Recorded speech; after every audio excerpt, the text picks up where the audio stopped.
Hello everyone, I'm Clare Stewart. Hello everyone, I'm Clare Stewart. Hello everyone, I'm Clare Stewart. Hello everyone, I'm Clare Stewart. Thanks for joining us tonight. Homeland Security Secretary Janet Napolitano is warning the oil spill in the Gulf of Mexico is a long-term event. Napolitano says she doesn't think the oil spill will be over shortly. She's hopeful the device being deployed to cap this spewing well is successful, but officials are still planning for the worst. Napolitano says there is a chance the BP oil spill could turn into an unprecedented environmental disaster.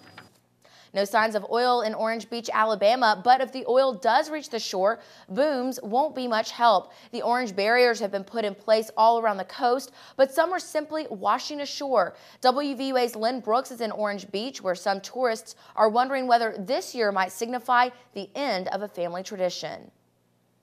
In Orange Beach, Lynn Brooks, WVUA News. Gulf Coast residents are watching and waiting to see if the oil spill in the Gulf of Mexico will reach their shores. And as crews are racing to protect the beaches, the owner of an Alabama fishing pier is afraid he may lose his livelihood. Photojournalist Leon Joby brings us this story. I have to charge you double if you don't catch anything because it's bad advertising. It's almost time for the Tuscaloosa Air Show, and if you've had your eye on the sky this afternoon, you probably already know the Blue Angels have finally touched down. Tuscaloosa is one stop on the Blue Angels tour of 35 show sites and 72 shows this season. Pilots say they stay airborne about 300 days out of the year. 7 members of the Blue Angels team are actually from Alabama, but all the pilots say they're excited to be back in Tuscaloosa for a second year to enjoy a little Southern hospitality and give West Alabama a show to remember. Again, we had such a good time here. We wanted to make sure we come back and give the people of Tuscaloosa and the surrounding areas a full weekend show. The Blue Angels say their main goal is performing in recruiting in the Navy and Marine Corps. Some of the Blue Angels also said they are excited to be back in Tuscaloosa because they like to eat Dreamland barbecue. The Blue Angels are excited to come back to Tuscaloosa, and many West Alabamians are glad they're here. Some even camped out at the airport today. WVUA's Amelia Hastings spent some time with the Blue Angels' biggest cheerleaders. I just love the high-speed pass-by. Hello everyone, I'm Clare Stewart. Thanks for joining us tonight. 2 people died in a plane crash at the Tuscaloosa Regional Airport tonight. Captain Lloyd Baker with the Tuscaloosa Metro Homicide Unit says the single-engine plane was coming from the north and crashed before it hit the runway. He says there was only a distress call around 7:29 p.m. right before the plane crashed. Baker says a tilted wing may have caused the crash, but he says it's really too early to tell. The Federal Aviation Administration is headed to the crash site, and investigators will have more information once they arrive on the scene.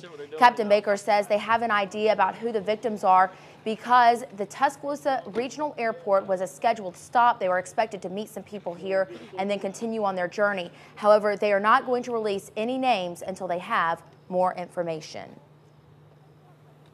We do believe that this was a scheduled stop for this aircraft. We have more information about the plane crash at the Tuscaloosa Regional Airport tonight. It happened at 7:29.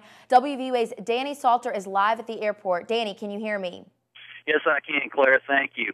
I'm out here at the Tuscaloosa Regional Airport where things are closed down until further notice. Wrapped up tight for the FAA and NTSB to come in and begin their investigation first thing tomorrow. All right, Danny, thank you so much for that report. We appreciate it. And of course, Danny will be at the Tuscaloosa Regional Airport for a little while gathering more information, and we will bring it to you later in this newscast as it becomes available to us. Tuscaloosa could soon see red light cameras at some major intersections. Today, the Tuscaloosa City Council had its last of 3 presentations on different camera systems. Alabama's state legislature recently approved a measure allowing Tuscaloosa to install red light cameras. The City Council, however, still has yet to decide if they want to go ahead with the project. A project proposal will be presented to vendors requesting bids. The City Council will then choose a company and move forward with deciding locations.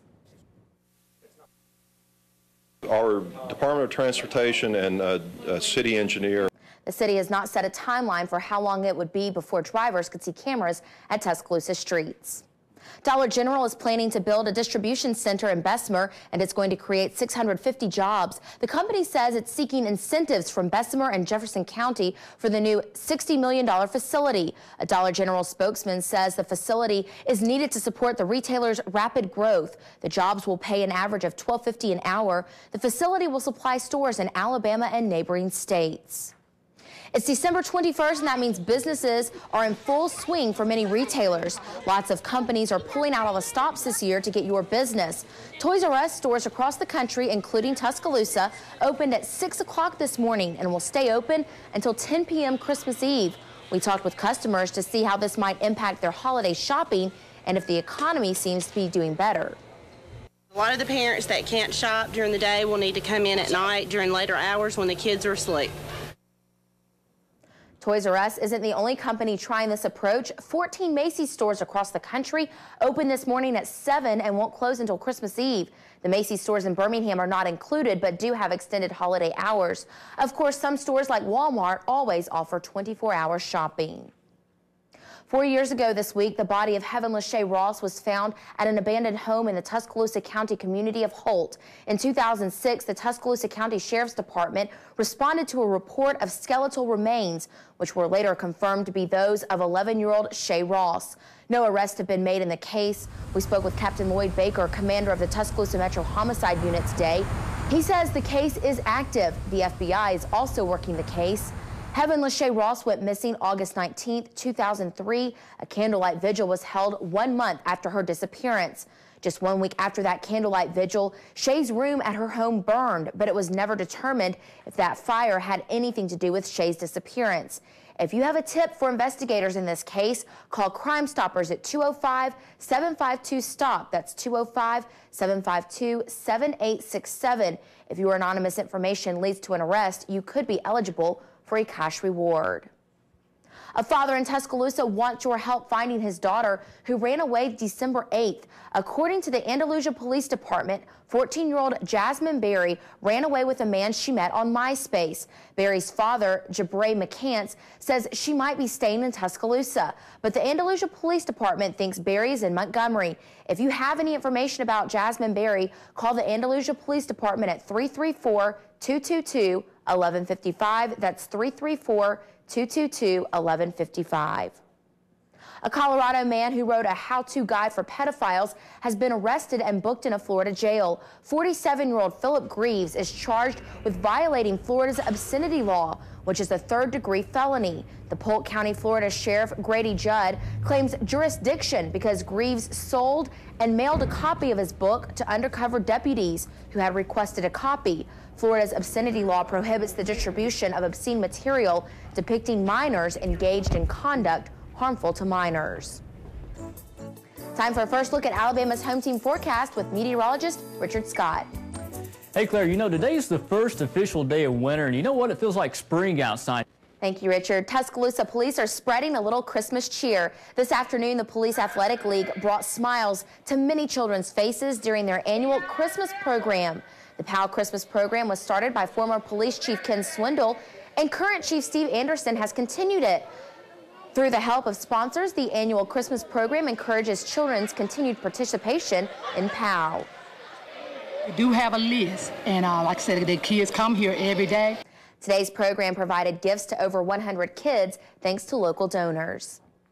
At the holidays, many people give toys and gifts to help the needy, but one Tennessee man is using his tattoo needle to make sure kids have presents under the tree this year. He's trying to break the record for the world's longest tattoo session and collecting toys for the tots along the way. Lindsay Jackson has the story. Noah Stoop sits very still as the inking begins. The 50 hours started Monday afternoon, so it should be completed by Wednesday afternoon. That you can't have your hair in a certain way, or you got to have a crew cut. They don't got no law against hairstyles now, do they? I'm not going to change at all. This is me, and you know, and I'm in a Christmas spirit, and that's just what I do. I think that's how you needed to style your hair, John. I would do it if I could. I don't think I can get that much lift. That's the only problem. I think it's really cool, but there'd be no way for me to do that. I'm just happy to have hair. That's my deal. I think a lot of people, I might have to check that out for Halloween next year. That could be. Well, I'm with him on the point of, it doesn't say anything about it. And again, if you're there to conduct business, do your thing. There you are. Wear your hair how you want to wear your hair. That's my deal. I like the ornament. I like Christmas. Christmas is my favorite holiday, so I like the ornaments. But. Yeah, well, and again, we are in the Christmas spirit with this, freezing weather we've had to deal with here. So let's look at our almanac.